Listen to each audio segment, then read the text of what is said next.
Last word. Perhaps the most uneventful weekend of football that I've had to cover here in the last word so far. The international break and the Irn-Bru Cup. What a treat. Enjoy. Straight on to it, Dunfermline. Of course we lost yesterday and got knocked out of the Irn-Bru Cup. And to be fair, I'm actually quite gutted about it. I kind of warmed to the competition a bit just because of the Boreham Wood adventure. And aye, my thoughts on the Irn-Bru Cup are a wee bit lifted, but my general consensus is that it's still a bit of a waste of time. I can't say I'm no gutted that we're actually out of the competition.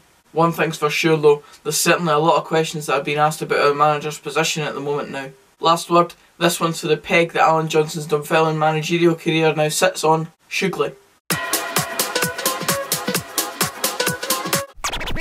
Now moving on to our opponents yesterday, Alloa, of course, they got the result, and once again they've come away from East End Park with a more than respectable result. They're clearly no too shabby at penalty kicks either. 2 wins against Dundee United this season on penalty kicks, one in the Betfred Cup and one in the previous round before yesterday of the Irn-Bru Cup, and then of course they beat us on penalties yesterday. Pretty good going that. Last word, gutsy. Edinburgh City are performing out their arse this season. They've got a fair amount of ex-Dunfermline players in their ranks. Not that that makes any difference, like, at all.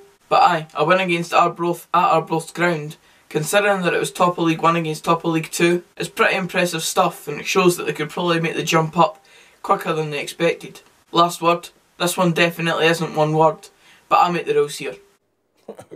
Dark horses. It's a bonny time to be a Scotland fan, innit? Mind the good old days when we used to beat teams like Slovakia, Lithuania, and by Christ even drawn with England. Although that was a pretty painful one in itself, wasn't it? But those days seem far away now. It's Israel, boys. It's Israel! Last word, crap. The Irn-Bru Cup gave Motherwell Colts the opportunity to actually make some history this weekend. They're the first Colts team to ever make it into the quarterfinals of the Irn-Bru Cup. Congratulations lads, well done, brilliant. Woo. Woo. Last word, defiant. I'm not sure what to call them here. I'll go with Holland, but of course you could call them the Netherlands if that's what you fancy. But there seems to be a wee revamp going on there, and this weekend in particular. Apparently their opponents Germany were very poor in this game, but the fact that Holland picked up their first win in the history of this fixture against Germany, and it wasn't just a scrappy 1-0, it was a 3-0 pumping to go with it. It'll be really interesting to see where Holland go now. We all know what they used to be, but what can they be now with the new talent coming through?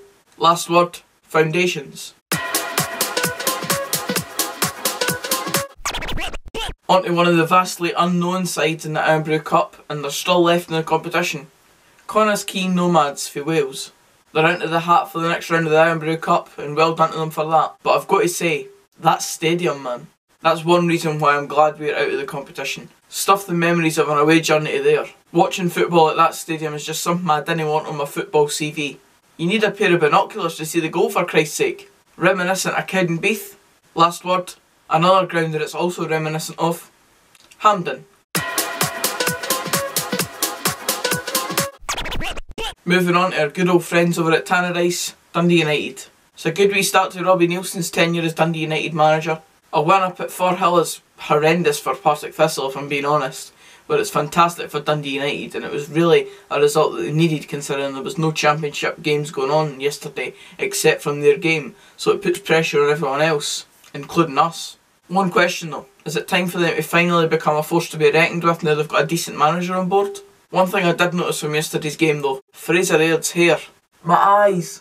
Who stuck the spaghetti carbonara over his head? Last word, back to focusing on Dundee United, beginning.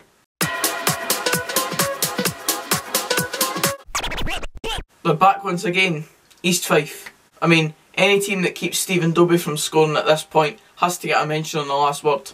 We all know what East Fife have been doing in recent weeks in terms of winning every single game, but the way that they just dismantled a team like Cooney of the South with a lethal goal scorer like Stephen Dobie and kept them to no goals at all, it's brilliant. Another impressive performance and result from the Fifers. Last word, sensational. And finally, Ross County. In my opinion, odds on to go and win this competition now. that being the Irn-Bru Cup. If I'm being honest, based on this season, they were probably favourites to go on and win the competition even when we were still involved yesterday. So I better just stop looking through my black and white tinted eyeballs for a second, eh? Last word, favourites.